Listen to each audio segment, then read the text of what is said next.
साथियों, जय हिंद, जय भीम, जय संविधान। भविष्य में जाटव समाज का नाम होगा। जब जब इतिहास में संविधान की रक्षा करने की बात आएगी, तब जाटव समाज का नाम सबसे पहले लिया जाएगा। कविता लिखिए, ध्यान से सुनना। संविधान के रक्षक भीम के लाडले जाटव। जब पूरी दुनिया चुप थी और जुल्म का साया गहरा था, तब जाटव समाज की आंखों पर भीम का पहरा था।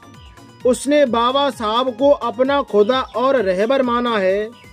अंबेडकर के हर एक सपने को उसने अपना ही कर जाना है। वो नहीं पूछता किसी से कि बाबा साहब किसके हैं। उसकी रग रग में बसते भीम और भीम के किस्से हैं। कोई लफ्ज कहे जो भीम के खिलाफ तो ये खून उबलता है। जाटव के हर एक घर से अब एक नया भीम निकलता है। भीम आर्मी की वो दहाड़ देखो जो अन्याय की नींव हिलाती है।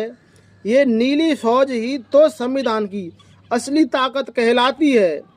तुमने सोचा था वो अनपढ़ है, उसे कुचलना आसान होगा, पर अब जाटव पढ़ लिख चुका है, अब उसका ही सम्मान होगा। अब वो रौंपी नहीं उठाता, अब वो उसके हाथों में कलम है। तुम्हारी हर एक साजिश को मिटाने का अब उसमें दम है। वो संविधान की मर्यादा में रहकर अपनी जंग लड़ते हैं। वो भीमराव की सिपाही हैं जो हंसकर सूली चढ़ते हैं। जाटवों ने ये ठान लिया, ना झुकेंगे ना डरेंगे हम। बाबा साहब के इस कारवां को अब आगे ही ले चलेंगे हम। सुन लो ओ जमाने वालों, तुम भीम को क्या मिटाओगे।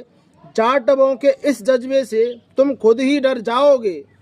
बाबा साहब के सम्मान की ये कौम ही असली रखवाली है।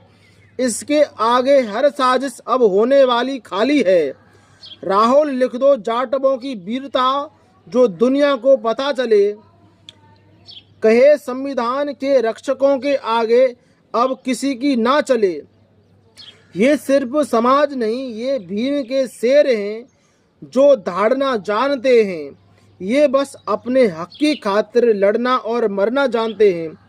ऐसे सभी जाटव भाइयों को यह कविता समर्पित है जो संविधान के लिए अपनी जी जान तक लगा देते हैं। और भविष्य में भाइयों आपका नाम होगा। इसी तरह आप संविधान की रक्षा करो, क्योंकि भारत देश संविधान से चलता है, ना किसी धर्म ग्रंथ से। जय हिंद, जय भीम, जय संविधान।